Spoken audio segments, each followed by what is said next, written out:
Warning: the following broadcast is not approved by your teacher, university, politician, or government. Side effects may include skepticism, better reasoning skills, liberty, peace, and an escape from the woke. Welcome to the show. I am your host, LB Muñiz, and this is the Been Awake podcast for better sense making, or I guess as I'm now calling it, Been Awake with LB. This is the first of many episodes that I'm going to be doing live from X Spaces. So if you're catching the recording of this, thanks to the people listening live. If you're catching the recording of this, you can join me on Tuesdays or Wednesdays, usually probably around 9 p.m. And we're going to talk about important cultural issues and different news of the day that I find interesting and I think can be used to be made better sense of. That's what we do here, better sense making. There will be a video component. Today's episode is a little video heavy. Apologies if it doesn't go through, but it should work. I did a test on this in the past and I'm pretty sure it worked. So hopefully it does now. What we're going to do today, guys, we got two topics here. The first topic is going to be a bit of a monologue, and then the second one, we're going to have some videos. The first thing that I wanted to talk about was the recent LNC convention. You might be wondering why. I asked myself that same question, if this is something that I wanted to talk about or address. And I think there is good reason to, not only for personal reasons, but I think it shows an interesting, it is illuminative of the system that we live under. It's illuminative of the moment that we live in at the moment as well, particularly as it relates to the way that people have all figured out, even the most blue-pilled among us have figured out to some extent that there is a problem with the world around us and there is a problem with our political system. And so one way that I envision this in particular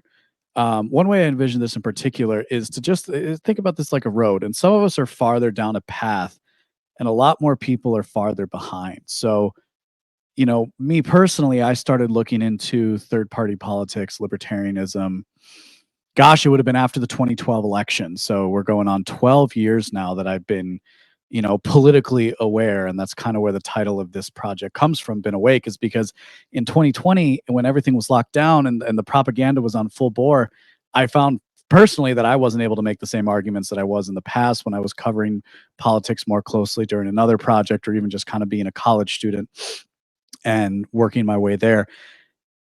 So that's one. And two is, and two would be, that the Been Awake is, because I've been paying attention to this, and this is more than being anti-woke. This is more than being against something.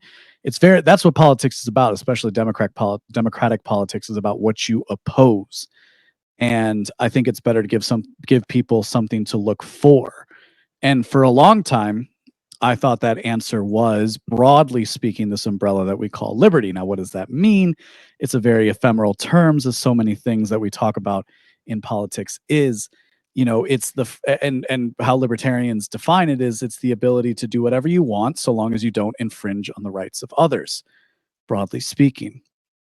So fast forward again, started the project in 2020, and I was somebody who was all in on what was called, if you were inside of the circle, was called the Mises Caucus takeover of the Libertarian Party. And of course, that did occur during 2020, as far as anybody can tell. And now we have kind of the first results of that at the LNC. So this may sound very inside baseball, except a lot of prominent libertarians, in particular, we can look to people like Dave Smith, who I'm still a big fan of as a broadcaster and as a comedian. And what's that other guy's name? Clint Russell. Oh yeah, he has me blocked because I wrote something that sounded similar to something he said, and I think it was a good piece. You can find it in the archives, but he's had me blocked for a while, which is probably better because I haven't found anybody who's more self-absorbed than him, at least maybe in the, I guess anybody who does this is self-absorbed to some extent, right? But anyway, Clint Russell, some other people, they've gone on, but especially Dave Smith, right? Dave Smith has gone on a lot of prominent shows. He's gone to a lot of prominent shows. He's been an advocate for a specific school of libertarianism. And more importantly, we might say he's also been perhaps the best advocate for it. And the reason why so many of us were interested in potentially getting involved in LP politics was to support his presidential campaign. Of course, for personal reasons, he decided not to do it. I, I don't think he's ever listened to me or heard me in any shape or form. But I was somebody who said he probably shouldn't do this. And you can go on to Two Bit Podcasts archives. The first Friend or Fed, Dave Smith, or one of the first ones at least that we did. We kind of laid out the case there, but that's not what I want to talk about. The reason why, so a lot of groundwork has been done in the aftermath of the 2020 election, and a lot more of your beltway, or perhaps I like to use the term like default conservatives, default Republicans, or even people who like were like, oh, I've been a Democrat my whole life, and now I suddenly realize that they don't like the things that I like. A lot of those people were saying, well, hey, we live in a capitalist economy. If this product's not working for me, I should just go and buy another. And so for a lot of people, I think their eyes were kind of halfway looking to the LP as saying, hey, could this be a viable vehicle? Now, if you're listening to this, you might already know, but certainly some of my listeners don't know what happened over the weekend. And what happened was they elected this guy, Chase Oliver, as the presidential candidate. Now, I had a couple interactions with this guy. I don't know that. How do I say this? I don't know. He's not me, right? And what I have pulled up in front of me right now is a Reason article that was published today that has him wearing a T-shirt with the porcupine rainbow flag and the "Don't Tread on Me" flag with a rainbow on it as well. Now, he's an out gay man. He advocates for LGBT rights. He also has other positions that we'll kind of get into here. But they nominated Chase, the LNC, the Libertarian Party nominated Chase. Chase was not the guy that the MECOX, the Mises Caucus, wanted for their presidential candidate. Okay? He's not the dude. He is not the guy that people wanted to he's not the guy that people wanted to win if you were part of this specific school. And these are people who ostensibly were trying to reignite the Ron Paul revolution. Of course, forgetting the fact that Ron Paul ran as a Republican, but hey, what are details in the face of political power? There was another guy, Michael Rechtenwald, who ran in place of Dave Smith that was supported. I don't know the ins and outs. I'm not gonna. I'm here to provide more of a meta commentary for this. But it's telling, right? It's very telling that it's very telling that this guy won, even though the MECOX ostensibly had control over the party apparatus. Like here, there's this one. I don't know who King Libertarian is, but he tweeted this out. Seems to be accurate. Mises Caucus still retain majority control over the party. We have Angela as chair, CAH. I think that's Karen Ann Harlos as secretary. We got 6 out of 8 regions and a clean sweep of at large. This is far from over. Now, here's the problem. Here's an article from, gosh, I don't know when, but this one's been making the rounds. This guy who is running he is the Libertarian presidential nominee. A lot of conservatives have picked up on this. A lot of right-wing sources have picked up on this. He is somebody that supports puberty blockers the question, should people under the age of 18 years old be able to receive gender transition treatments? And his personal answer is yes, but only for non-surgical treatments such as puberty blockers and hormone therapy. So to translate, we can't surgically alter healthy body parts from young people, but we can give them drugs provided by the pharmaceutical companies to accomplish the same thing. It seems, and this is all done under the banner of individual liberty. The idea is, if I were to put it out there, the idea is that this should be a decision left between the doctors and the parents. But of course, that doesn't really get to the heart of the issue, does it? And despite the fact that I spent many years in libertarian circles, I have never been one to worry about simple political answers. In fact, that was what led me to libertarian ideas to begin with, because there were many serious thinkers within those circles, some of which I still follow, who were willing to look deeply at issues, and more importantly, not be spoon-fed a narrative. Now, I don't know. In let's see, if one day maybe somebody will be in here that wants to advocate for a position like this, and I'd be willing, in the proper environment, to walk somebody through the reasoning that's involved that would lead somebody to the conclusion that it's okay to chemically castrate young people, prepubescents and teens, and even sometimes children. We've seen reports to chemically castrate them, but not physically castrate them. Isn't that an interesting line? And basically, what it relies upon is a deference to a certain kind of authority. Now, you would think, as a libertarian, one would then question, where does that from whence does that authority derive? I'm not going to belabor this point, because I think most of my listeners agree that to chemically castrate or to physically castrate or physically mutilate children is an abomination. It is one of the great evils that are being purveyed on a generation of people. And if you've seen Matt Walsh's or other documentaries, it's basically when a child is put in this kind of position, or the parents are put in a position where their child is saying, "Oh, I identify as the opposite gender," which is crazy talk, right? And it is. And most of the science has shown heretofore that that all of this gets resolved throughout puberty. That you can have a child that's alive, but the opposite sex, so to speak, which is to say they're going to wear girls' clothes if they're a boy, boys' clothes if they're a girl.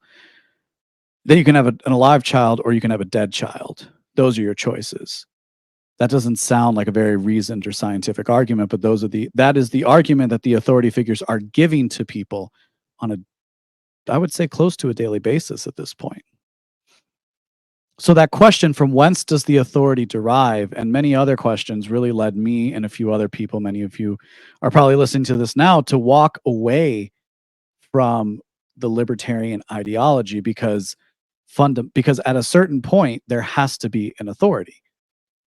The way I've said it, and people will disagree with it, is libertarianism is kind of like the last compromise of liberalism. It says, hey, you do you, I do me, we don't get in each other's way. Well, what we all learned in 2020 is that's not the case. That's not what people want. It's certainly not what the left wants, and it's certainly not what the left in power wants as well. You have to post the black square. You have to, oh gosh, what else did we have to do? Things that I never did. We have to post the black square. You have to get a specific medical treatment that never really did what it claimed to do. You have to get multiple of those treatments in order to travel. And it was a bet that a lot of us made a few years ago, myself included. And frankly, as I kind of remind members of my family on a regular basis, I came out ahead. I won that bet. We won that bet. We won that bet when we said, no, I'm not gonna get this thing that you think is so important. No, I'm not gonna do what you say. I'm not gonna wear a mask. I mean, I think we all did in various capacities. I certainly had to, given that I travel on a regular basis for work. So this is so years later, we have the worst government overreach in human history, perhaps, certainly in the modern day. And now the Libertarian Party has nominated somebody that supports chemical castration for children, and also to a greater or lesser extent supported the lockdown of businesses and the right of businesses to force medical treatment, all of which I would argue is un-American, at least in a patriotic sense of that word. So here's my plea. Here's a simple plea. I don't want to belabor this point too long. That's not what I want to spend most of this episode talking about. But here's my plea. If you're listening to this, if you're within the sound of my voice, and you tried really hard to do something that you thought could work. You thought that if you took over a political party, you could actually affect change. that isn't a bad idea. But instead of getting in the Corvette, you decided to get in an old jalopy. The reality of it is, and this any basic political science 101 course will teach you the same. The reality of it is, our system as it's set up benefits a two-party state. Full stop. Especially at the federal level, especially at the state level. Sure, local candidates can have some say, and I think if you want to run for local office, that's a good thing if that's what you feel like your path is. But you're not going to affect anything. And here we have proof positive that after years of advocating for the Libertarian Party, you now have somebody that's going to tear it down. This is basically being panned across the board by any independent to right-leaning sources that might have been brought to the light of liberty, as it were. I don't even think that's a good path necessarily anymore, but taking the argument for what it is, you tried and you lost miserably. I mean, this guy Chase, from what I know, because I'm still in these circles for better or for worse in some respects. This guy Chase is consistently anti any sort of Ron Paul libertarianism, any sort of Thomas Massey libertarianism, both of whom are Republicans, by the way. And I can understand, and to a large degree, I sympathize with people who don't want to necessarily be involved with some of the more, let's say neocon elements of the Republican Party. But at the end of the day, political parties are a vehicle to power. And if you're not willing to do what it takes to gain power, and clearly, I don't know why, I'm not going to get into the details here, but clearly the Mises Caucus failed. And I think a lot of the reason for that, if you go back and you read my article at postlibertarianmoment.com, I think the argument that I laid out there it still holds true. It's not viable. And basically, you're purposefully removing yourself from the conversation. Of course, Donald Trump and RFK Jr. both appeared at the Libertarian National Convention this is perhaps the most press, nationally speaking, that the Libertarian Party has received since, I don't know, basically since 2016 they had a little bit because they had Gary Johnson and people really didn't like the idea of a Trump v. Clinton thing. So what happens when the biggest third party in the country goes and they say, hey, who is going to represent us? Can you name the last 3 RNC chairs? If you're a political junkie, you can. I know there was like a woman, and then like before that was the guy Reince Priebus is the name I remember. But like I don't know who it is now. Maybe like, isn't it like Trump's cousin? Having some control over the chairs and the actual mechanisms of the party is important. That doesn't change the fact that in our democratic system, the person who is on the ticket is the one that people pay attention to. So you can cry and you can bemoan the fact that oh, we still have control. Oh, we're going to go. Okay. And so I ask, okay, when is it over? Another 4 years, 8 years, 12 years? Is that when you're going to finally get a candidate you like? Or do you try to insert yourself into an existing political system, insert your quote unquote better arguments, and actually affect change at a personal level that can potentially trickle its way up? That's all I want to say on that. And then it's a great bookend to a conversation that a few of us, I wouldn't say I started it, I definitely joined it, and I joined it as a skeptic. And then I ended up writing about the post-libertarian moment. You can read that at postlibertarianmoment.com.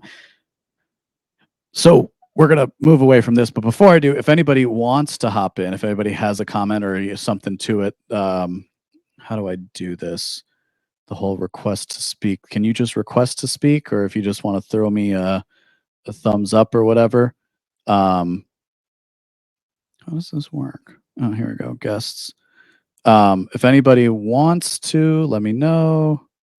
Can you request to speak? You should be able to. Anyway, what I want to talk today, mostly for the next 10, 20 minutes or so, is about sad women.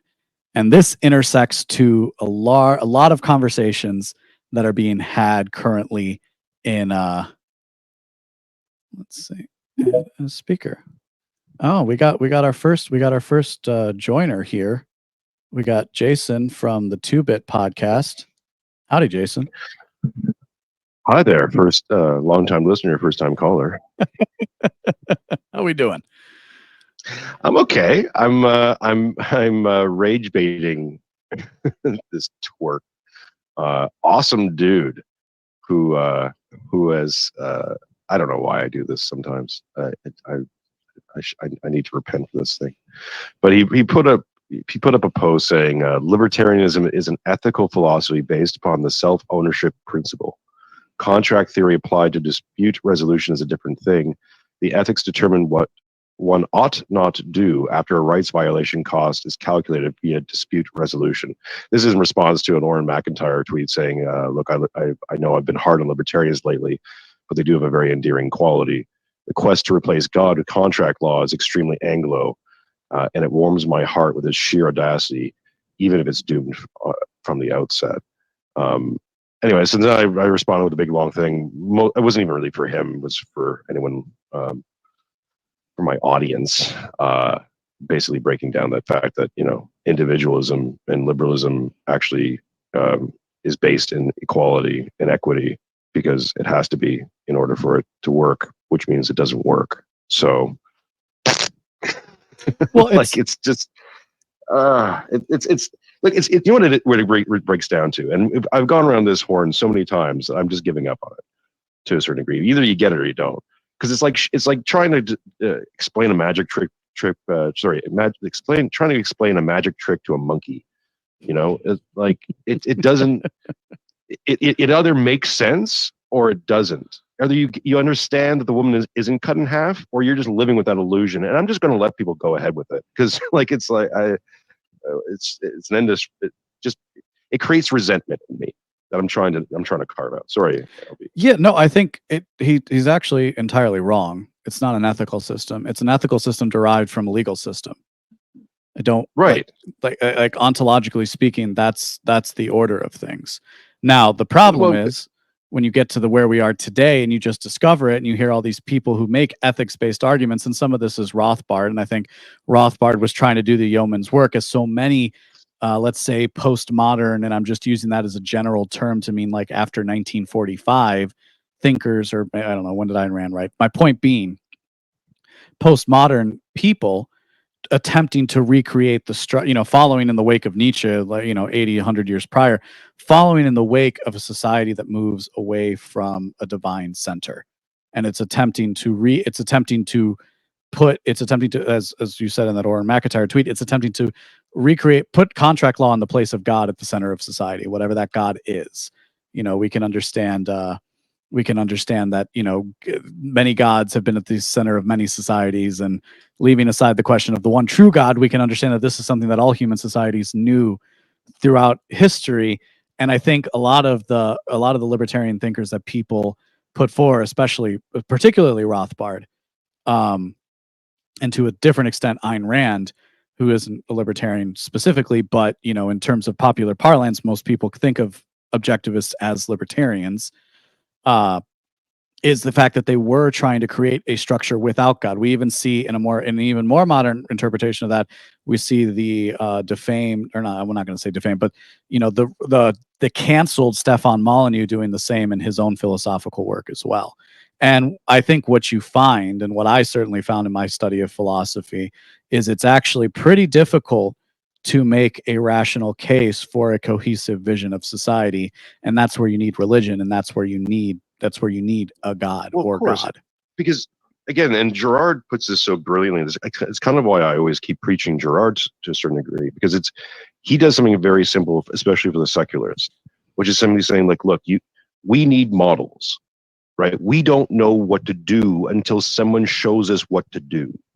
And this is really, really simple when you become a father or parent, because your child models you.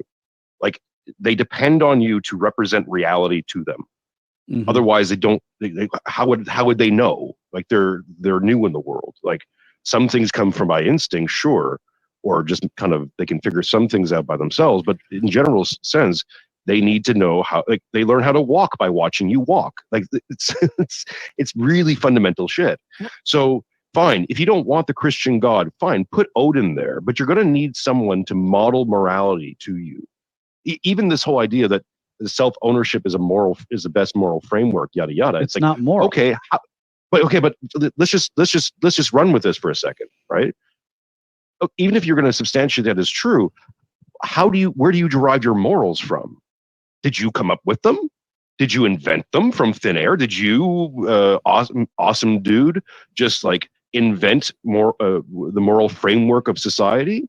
I'm guessing not. So, okay, where did you get them from, genius? Oh, did you get them from, possibly, if you're in the West? Oh, you got them from Christian values. They are Christian values. So you got them from somewhere. You inherited this moral framework from somewhere, and either you respect it and continue it, or you don't. But you can't replace it with anything else. Like my longer response tweet thing, Majig, again, not really for him, but for a general audience, is there's nothing ethical about self-ownership. You can be for individualism, but that doesn't make you or it good by default. The core principle being expressed by individualism is equity. All men must be born equal and have equal opportunities and ultimately equal general outcomes for it to work and not become a resentment factory. Egalitarianism sought to formalize this principle, and even Mills had to recant the theory because it does not function in practice. People will seek advantage over others and will subvert any and all rules and laws in order to gain that advantage if necessary. I could get into the Girardian explanation for all this here, but suffice it to say that humans are rivalrous beings. That rivalrous instinct can be useful and good if controlled and used to generate human and thus civilizational capital. Competency is often gained through competition with either oneself or others. We are all Israel, he who wrestles with God, at some point or another. But just like Jacob, we must come to heel to authorities greater than ourselves, or risk the ruin of pride and vainglory. Liberalism, in all its forms, is a pair of wings made out of wax.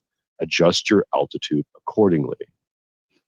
Now, just to jump in here quickly, I think. It's my show now. I knew the spaces thing was going to be a mistake. No, let's put it. I like philosophy. It's what I spend time studying. It's something that I enjoy. But every good philosopher knows that there's a limit to reason, and in fact, the idea is that we have to push reason to its limits to a greater or lesser extent. The field of ethics is the purpose of the field of ethics is what to do in reaction to moral principles. So ethics requires morality. Ethics is not in and of itself morality. Ethical behavior can in turn be moral, but the whole question of ethics, in that you study it, in that it's written about, is actually about, okay, we have these moral precepts. Now, which moral precepts do you want to take? They'll go through the different ones that you might be able to have. Which of these moral precepts do you want to take? And then that determines the ethical framework with which you approach the world. So again, ontologically speaking, it's backwards. And there's a hierarchical aspect to that as well, because not all ethics are equal, but you have to be able to apply them equally in order to have a society worth living in. Like, you can't just pick and choose, based on a whim, which is what self-ownership brings it down to. Is like, well, I own myself. I the individual have this primacy. They're my rights, even though this is where I you're just dealing with like level 1 plebes, because these same people who this is where they've reduced everything to. You say something like, look, you're not an individual. Oh, that means you believe in collectivism. You're a communist. It's like, no, like this, but they'll still defend this idea of like, I'm an individual and I have my rights. It's like, they're not your rights. They're collective rights. So even by arguing for rights, guess what? You're arguing for collectivism, which I guess you're a communist now. Like, and you try to explain this to them, and they just get lost because they're just into the most simplest dialectic. Communal anything bad, because communal equals communism. Communism bad. Therefore, individualism equals rights good. Right. I'm for individual rights, therefore I am good. Like, it's stupid. It's like stupidity all the way down. Well, and listen, let's be honest. We need level 1 plebs out there. there needs to be a front line to any sort of army, ideological or otherwise. But in any good army, you don't think that the grunt, that the fresh, let me not say grunt, because I know some guys who are like higher level enlisted will use that term affectionately, but you're not going to take the kid fresh from boot camp and pretend that he can lead an army, right? And something happened, and part of it's internet culture, part of it is, individualism, part of it is all these things, where you can take a little bit and suddenly you think you know everything, right? It's the Dunning-Kruger effect. This, ironically, I think this is something that the ancients understood better in terms of, precisely because they had a polytheistic view of the world. So it's not, and like, so follow me here, listeners at home, and in X spaces, if you will. Like, I was rereading Euthyphro, which is one of the 5 dialogues of Plato that deals with Socrates' trial and ultimate execution. And, there's the question of like, well, what is piety? And part of the objections that Socrates says is like, well, if the gods are at odds with each other, and I'm paraphrasing broadly here for people who know the text well. It's been a few months since I reread it, but like, if the gods are at odds with each other at different times, then how can any of us say what is pious? Right? And so because they lived in a world where not only were there gods of other cultures that they didn't worship, but there were gods within their own culture that they did worship. They were perhaps actually better equipped for some of these questions that we deal with today. Today, anybody who lives today has the benefit of Christendom, has the benefit of Western civilization, which was a unified series of ethics. Christianity is one of the most unique religions in that respect, where it says, no, you don't treat the outsider like an outsider. You love thy neighbor as yourself. Again, I'm not trying to make theological arguments here. I'm just trying to paint a picture. It is to say, no, this is a unified thing. The world, God is for everybody. It's not about a chosen people. Whereas if you look at other major religions in the world, they have a dualistic series of ethics. There is a certain set of rules that govern the in group, your in group, and there are a set of rules that govern your out group. And so people today, especially the secularist, who was raised on new atheism, which poo-pooed religion as this archaic sense of understanding, and in fact, it's not understanding; it is literally ignorance in their view. Those people in turn don't actually understand what it is that they are up against. And the libertarians, perhaps chiefly among them. Now, not all of them. I know that there are many good Christians and Catholics and perhaps even some Orthodox in those camps. But they are, well, I think I don't think they've reached that point on their path yet. And I think, to your point, moving into the next phase of your life, moving out of that student mindset and into like, okay, I'm an adult, I have bills to pay, I have a household that depends on me, whether I'm a man or a woman in that household. Suddenly things come into more focus, if you will. Oh, you can see with Dave Smith, right?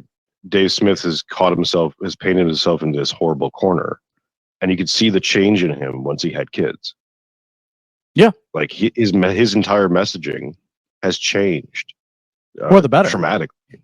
Of course, for the better, because you realize that libertarianism works perfectly well when you're younger and you're angry and you're resentful and you don't have anything, and you think that this piece of paper is going to make you a better thing, and material goods. It's literally people defending the idea of self-ownership or property rights, and all they have is a piece of paper with a house drawn in crayon and the word house on it. And they're telling you that this is, look, I own this house. Like, you own nothing. You own nothing, and you're not happy about it. To invert the WEF, it's like you own nothing, and you're miserable. Like, who would want to own you? Yeah, I've been trying to push forward this frame for understanding. Right. I think that's something that philosophy can do. I don't think philosophy is the ultimate truth. I think it's the method by which we try to come to truth through our reason, which is different than divine revelation. And it's this. In many things I take a Trinitarian approach. So I've talked about how the fault of the Enlightenment is that reason. It was thought that reason was set against instinct, and to the extent that we could that we could downplay instinct and upplay reason, we would have a better society. Well, they were wrong. And not all the Enlightenment thinkers actually, some of the Enlightenment thinkers actually had some proto-Girardian to them. There's one in particular that I can't remember his name. I can't find the paper that I wrote about it, but he specifically talked about this like ladder that one had to ascend that basically started with aping, as he called it, where you basically just copy somebody else that you think is good, and then you kind of get to a certain point, namely, enlightenment of a kind. So you have that, and so I said, well, there's one big thing that they're all missing, which is faith. Part of the reason for that is even though there were multiple sects of Christianity, they were still united in a belief in Christ. So again, we see what I was kind of getting at before, where the ancients might have some insight here to levy, because they grew up in a world where even their own gods were at odds with each other. And so then to push the point, I think there's three frames that I'm trying to use a lot here: the material, the cultural, and the spiritual. And to the extent that we can align those, we might gain a better insight as to what the truth is. Let's say libertarianism, by definition, given its adherence and reliance upon economic principles, is strictly a material frame. It is not actually a cultural frame, and that's the problem. Is people have tried to push it into the cultural frame and said, well, we can build a culture around this. No, you can't. And the reason why you can't is because you're still forgetting the spiritual. You can create some kind of a culture, right? But even a culture where you dominate a political party structure, a political party that nobody of high import actually cares about, you can't even get your guy elected as president. Why? Because you still sacrifice yourself to the cult of American democracy. Bar none. Yeah, I mean, to use my framework with civilizational capital, there's the economic, the social, and the political domains. And these things are held together by a regio, which is both a region, a ruler, and a religion. And that regio is the thing that binds those other three domains together. And if you don't have a strong regio, or if you have no regio at all, then those three domains begin to cannibalize each other, because they're trying to produce capital. That human existence is essentially based on building capital. And I'm using the Nick Land kind of idea, which is human or capital is that competency generates capital. Anything you do competently over a long enough period of time generates this capital, this ability, this thing that you can invest, whether it be metaphysical or material, or both. So you need these things operating in order to do things like build a civilization or maintain a town or have a family. Like, these things are, you need all these three domains working together in whatever way you can access them. The problem is, as you were saying, with libertarianism, it's all economic, and just thinking, well, the social and the political will figure itself out, because the economic domain is so important that we can just generate all this money, and all that money and all this contract and all this other stuff all the other things will take care of itself. It's like, no, you have to maintain all three domains, and those three domains have to be held together by something that is bigger than themselves in order for them to work. Otherwise, you just have free floating capital. So, okay, you're producing the most amount of the GDP go up. So we have more money than ever before, but everything's gone to shit because no one knows where to invest the money, or everyone's investing money, just haphazardly, and things continue going to shit. So who cares? Like, it's not a high score. It's not fucking Donkey Kong. Like, Yeah. What have you accomplished? Oh, nothing. Well, nothing. Okay. I think it's like just one last thing. Yeah. With that is like this is an idea. It's like these people are saying, self-ownership is like, dude, I wouldn't even want to enslave you. Like, you're not worthy being a slave. Like, you'd be the worst slave. What value are you? You're just going to sit there and complain anyways, you sad boy. Like, shut up. Get your SSRI and go in the corner and just like I don't know what to tell you. Well, I think this is a great precursor to Meet the Based, which you can listen to every Thursday. I have been on the first few. I missed last week. I was in Japan. This week I'm taking my girlfriend to a concert, so I won't be there. But I know you guys are going to cover this. So I have dragged Mark Claire out of mothballs. I'm a little jealous. That sounds like it's going to be a gay old time. It'll be gay. We're going to be talking about libertarianism. Would be super gay. Okay, man. I'll back out so you can get on with your show. Sure. I mean, yeah, if you want to hang out, you can. Tell me real quick before you go. Can you hear this? Hang on one sec. Can you hear this? Is there like music? Yeah. Okay, so you can't hear the music. Awesome. I just wanted to make sure that was going to work. I'll hang out. I'll just mute myself. I'll hang out if you want to throw anything over to me. Okay, at for some sure. point. I'm just So I want to. So this was the other thing that I wanted to talk about today. Other than the LP thing, just kind of happened over the weekend. But like for some reason, my algorithm was feeding me all kinds of sad women over the last week.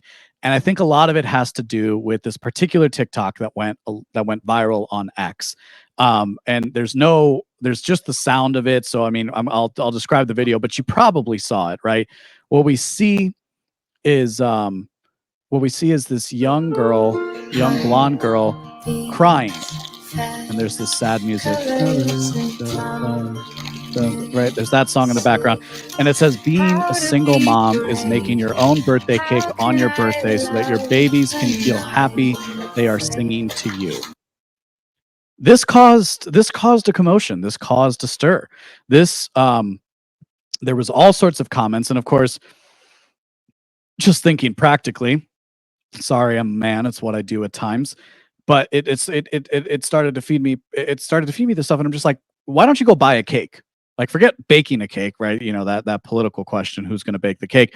Why don't you go buy a cake, woman? And I think, and there was an update to this, and I'm going to play that update for you guys here. If I can find my retweet of it. I thought I put it in. Y'all ever notice that bookmarks in X sometimes disappear? I have certainly noticed that. So I had said, this was kind of my comment on it. How is it that so many of us could see through the charade? Because it was like, this is fake. I don't know what's happening in this video, but this woman is a fraud of some kind or another. There is no way. And I'm not saying that there aren't single mothers out there who, for various reasons, have to bake their own cake for their children, for themselves, so that their children can sing them happy birthday. I think kind of something Jason brought up before is like, I think that's something you do lovingly as a parent. Some part of what it is to become a parent is to lose yourself in your children so that you can raise them as best as you're able, right? So we all kind of thought, a lot of us out here thought, why is it this is fake? I don't know exactly why. Like I gave some reasons, and I'm going to get into them after I play this update from the ex-husband, but this is clearly fake, so why? But let's listen. It's 2 minutes to the ex-husband. So I've been sent this video a lot over the last few days. People asking my thoughts and my comments on it. And before anyone says, oh, you don't know her situation, or, you don't know what she's going through, well, I do, because I lived it. I'm her ex-husband, and right now I have full custody of our kids. This is our parent agreement. Kind of flies in the red pill narrative. I have all weekdays and weekends, time sharing with the kids, all at holiday academic breaks. Just to pause really quick, if you know anything about family law, that is very, very rare that all holidays and academic breaks and weekdays and weekends go to one parent, especially a father. And for her to get any rights back to the kids, these are the things that she needs to do. And yes, child support, she owes that. It's up to over $21,000. So she's a mother and doesn't pay child support. She was then arrested for check fraud, and during that hearing, it turned out that it was found that she stole almost $1 million from another guy. And also, she faked cancer in the past. These are scans that she would send and post on her page before. So, to sum it up, this person, for people that follow her, are giving her praise and telling her how strong and how, amazing she's doing. Well, she's really not a full-time mom. She barely has her kids. She goes out all the time. And she doesn't even have a job even. So she just really not someone that other single moms should really be looking towards that for inspiration or anything like that. Um, hardworking single moms out there, and a lot of respect to them. All I just want to say is she just isn't one of them.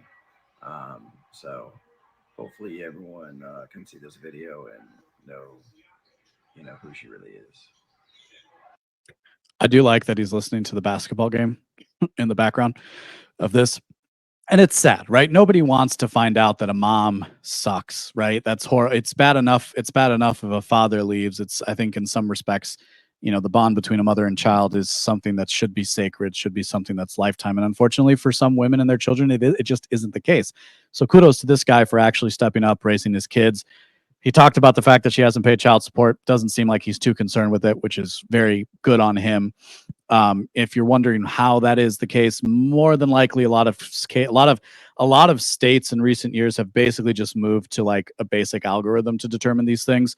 So it's, at least in Illinois, it's a combination of time married and also level of education. So like if you both have a bachelor's degree, then hypothetically you can achieve similar levels of income, and so therefore in that sort of case the primary parent would get some sort of child support. So whatever, we don't need to get into the nitty-gritty of it. Why is it that that so many of us could figure this out? Well, some of it is because we're all addicted to social media. um, and we're all addicted to social media, and we're people who look at these things all day every day. And one consequence of that is, if you do it right, this is part of my mission of better sense making, is to teach you how to do it right, is that you get really good at pattern recognition, i.e., when a candidate for presidency says that he doesn't support, he thinks it's wrong to cut off a young woman's breasts or castrate a young man physically, doesn't mean that we can't chemically do the same thing, right? It doesn't mean we can't pump a young girl full of testosterone or a young man full of estrogen. We can do that, but we can't do the other thing. Whatever.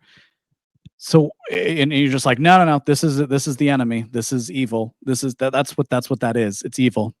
It's not a decision that people can make in front of their doctors. And if you wanted to, we can just go for a quick second and we can just think, well, what about an arm? What about a leg? Of course, this actually exists. If you're aware of the literature, they used to talk about these things in conjunction with gender dysphoria. Was also I can't remember what it's called, but there are people out there who literally think that they should be blind, or they shouldn't have an arm, shouldn't have a leg. That seems crazy to us. I think still there are obviously crazy people who will advocate for that, but it's a logical progression that me, the individual, I am the arbiter of my existence. There is no society that can make any sort of claim against me, claim to me, claim for me. In fact, I define who I am. And not for nothing, before I kind of break down the video, because all we need to do is take a still image of this, and we can kind of understand where some of the pattern recognition comes in as to why this woman was clearly lying. We didn't know why, we didn't know how bad, but she was clearly lying. I wasn't somebody who I worry that if I was raised today and I didn't have the family that I have and the moral foundations that my family has, that I would have been one of these children. Maybe not a crazy extent, but I worry about it, because when I was younger, I didn't always play with traditionally boy toys. That sounds weird, but I didn't always play. I had trucks. I liked trucks, but I also had like a baby, and I liked that. It was like a little plush baby, and it's still somewhere in a storage unit that I'll give to my kids someday. And I liked things like that. And I had traditionally girl toys that I just kind of thought was cool because they had like little moving parts or something like that. I'm not going to belabor the point, but suffice it to say, I'm a very well-adjusted man now in my adulthood. And I did theater for most of my life. I was in the arts, things like that. So all of these things were like, I was called a flamer and a faggot and all those other things for many, many years before I even knew what those terms were. People did that to make fun of me. I was bullied, all these sorts of things, blah, blah, blah. I'm not trying to give you my sob story. I'm just trying to say that puberty fixes all of these things. And puberty has always been a crazy thing for most people. So let's get back to this other thing. I want to do this, and then I want to kind of play another one in a different vein. So what is it about this picture? And I know you guys are listening right now in Spaces, but if you go, you can probably find it, or you might remember it. So it's this like stark white kitchen, a very new kitchen. and she is putting individual cupcake things into a pink cupcake pan. And one thing that strikes out immediately with this is money. Ironically, as I'm looking at it now, there's nothing in the cabinets, which is an interesting sign. But this is not, I think if this video was done by somebody who was lower middle class to lower class, you might have thought, oh, this is kind of sad. But I don't think somebody like that would take the time to fill them. So we have to start there, right? We have this new thing where we pay attention to the gripes and the angst of young people at a massive, massive scale. Massive, massive scale. Instead of waiting 10 years for them to figure their shit out, to put things simply. But we look at this picture, she's crying. Listen, actors have been teaching themselves how to cry forever. And the thing is, if you're dealing with somebody who truly isn't well in the head, they can make themselves cry at the drop of a hat because, in fact, they probably feel that there is a truth to what they are saying. So we can kind of, again, I was just looking at this. The backsplash is perfectly clean. It has a range above it, to take the smoke out that is brand new. Doesn't look like it's been used at all. Frankly, it doesn't look as though kids live in this house by any stretch of the imagination. She's also dressed very well. She's wearing this like cute little outfit. She's not dressed the way a mom would normally dress, especially if she has kids, especially if she is this single mother. And again, I'm actually not trying to knock single mothers in this regard. I mean, some single mothers out there deserve criticism, but not all of them, right? So if she was all these things, then she wouldn't look like this. She would probably be wearing like yoga pants and maybe a nice top, but not like this cutesy outfit just to bake herself cupcakes for her birthday. And it makes her sad. Now, who are we as creatures, right? We're evolved, and specifically women are evolved to be more empathetic, right? They're the nurturers of the two sexes. These are basic realities that we all believed in until 20 minutes ago is the popular way of saying it. But I think a lot of us still believe it. And so for a lot of women, in the face of no other evidence, they might say, well, you don't know her story. She's clearly trying to do right by her kids, da da da da.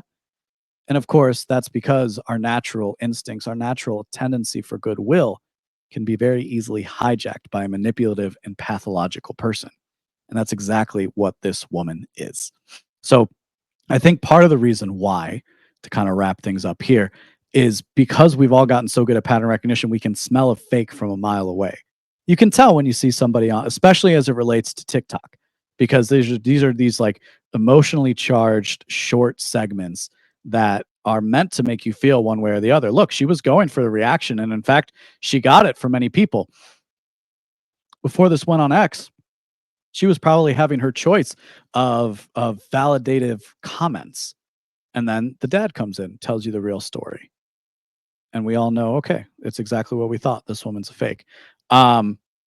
Let's see.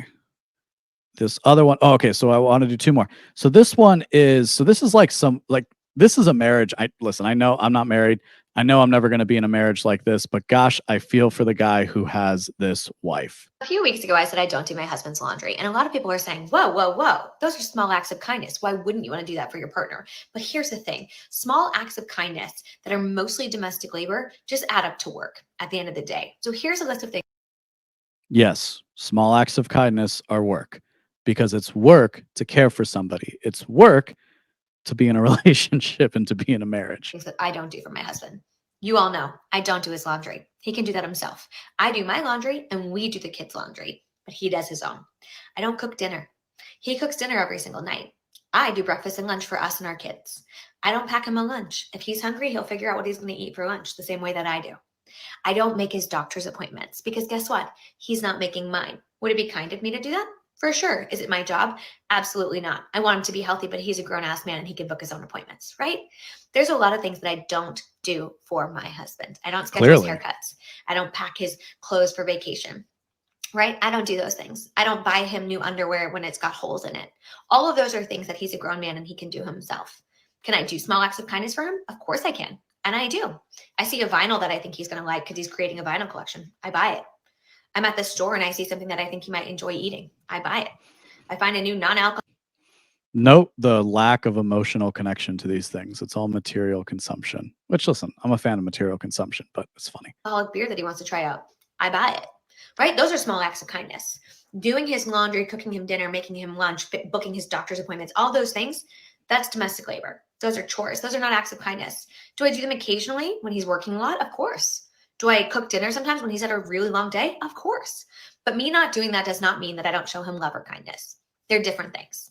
It is not my job as a wife, it is not in my job description to do all the domestic labor as small acts of kindness to my partner and receive nothing in return. I agree with this commenter. If it's going both ways, fantastic. But oftentimes, domestic labor, especially when you have children, adds up. And so, no, I am not my husband's personal secretary or his personal assistant. I am none of those things. I am his partner. I am his equal. And I do not have to do things to cater to him and serve him at all times to be kind and loving for him. I'll say before I kind of get into a little bit more of this that I don't think there's anything wrong if you have a particular arrangement. You know, you can be one of these neo-trads who think that women shouldn't work and women shouldn't have jobs or whatever the hell else it is these people think. You can believe that, and you can, in fact, aspire to it. I mean, personally, I aspire to be able to support a whole family so that, you know, if we wanted to, that, you know, in the future, that we don't have to have two jobs. But that's not the reality for most people. And you can bring in the economy, you can bring in monetary system, all these things to talk about those things. What is this woman's problem airing the dirty laundry out to people, to millions of strangers on the internet? I couldn't imagine talking about all the things that my girlfriend and I do for each other or don't do for each other in this sort of environment. I've talked a lot about this recently is some people grab their phone, turn on the camera, and they just say whatever's on their mind. And then other people, you know, in the circles that I associate with, we actually try to put things down that have meaning for a long period of time. You'll note, again, as I kind of pointed out there, all of the nice things that she says that she will do for her husband are entirely materialistic. It's about buying him things. It's not about making him feel better in any sort of shape or form. And chances are, he in turn, because you know these things don't exist in a vacuum, he probably only buys things for her, and it's not actually about them or whatever. Gosh, if feminism hasn't destroyed a generation of relationships or two or three generation of relationships, and we kind of see. I'm realizing this is a 6-minute video. We kind of see this. Here's another one. This one's 30 seconds. Let's listen. That's good, baby. This is a woman complaining that her husband loves her. So let's watch. Oh gosh. I'm on a girls trip and my husband calls me every hour. Yeah, I let the dogs out. That's good, baby.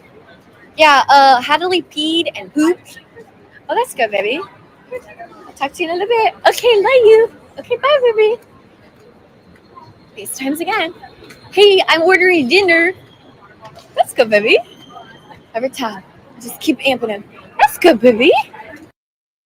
So clearly she treats her husband like a child.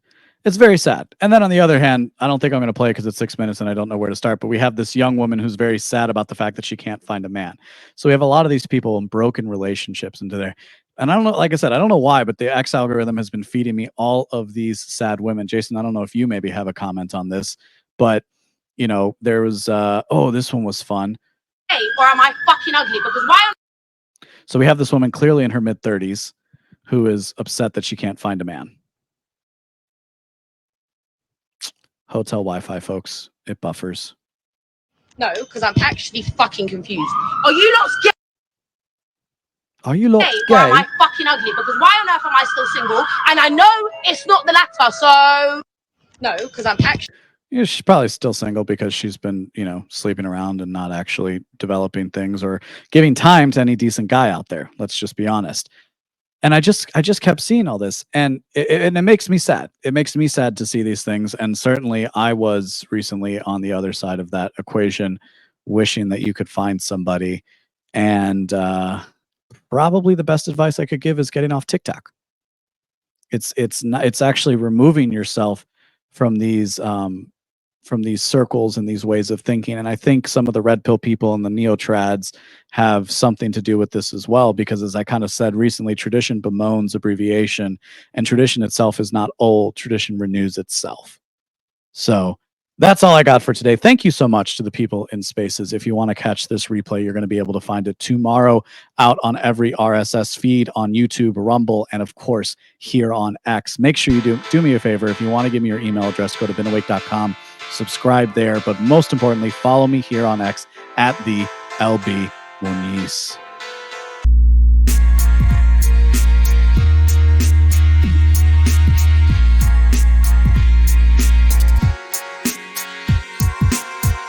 If you like what you heard today, go to beenawake.com to subscribe for future updates. My name is LB Muniz, and I am not one with the woke.